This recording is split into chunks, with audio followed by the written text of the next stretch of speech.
ఆపద ముక్కులవాడ, వడ్డీ కాసులవాడ, అనాథ రక్షక గోవింద. భూమిని కాపాడినవాడు 200 కోట్ల సంవత్సరాలే భూమిని కాపాడి ఆ యొక్క తిరుమలలో వరాహస్వామిగా వేయించేశారు స్వామి తొలుత. కృతయుగంలో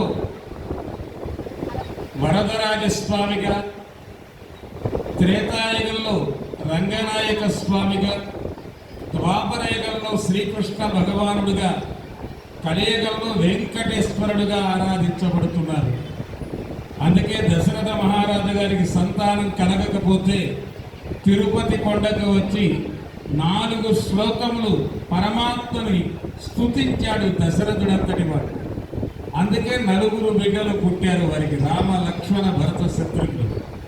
అందుకని ఆ యొక్క పరమేశ్వరుడు, ఆ శ్రీమన్నారాయణుడు వటస్య పత్రస్య పుటేశయానాం బాలం ముకుందం మనసా స్మరాం. అటువంటి స్వామిని మనసున స్మరిస్తూ గోవింద అంటే గో వెళ్ళు, విన్ను దా మళ్ళీ క్షేమంగా. గోవింద అంటే వెళ్ళే కార్యం కూడా సఫలీకృతమవుతుంది. అందుచేతనే మనం జ్ఞానాన్ని ప్రసాదించేటువంటి వాడు, గోవులను రక్షించినటువంటి స్వామి. అరుగో మంగళ నీరాజనాన్ని ఇస్తున్నారు. ఆ యొక్క నీరాజనము ద్వారా, నేత్రముల ద్వారా ప్రదక్షిణం అంటారు. ఆ హారతి ఎలా వెళుతుందో అలా మనం చూస్తూ ఉంటే ఆ స్వామి చుట్టూ నేత్రములు ప్రదక్షిణం చేస్తూ ఉంటాయి.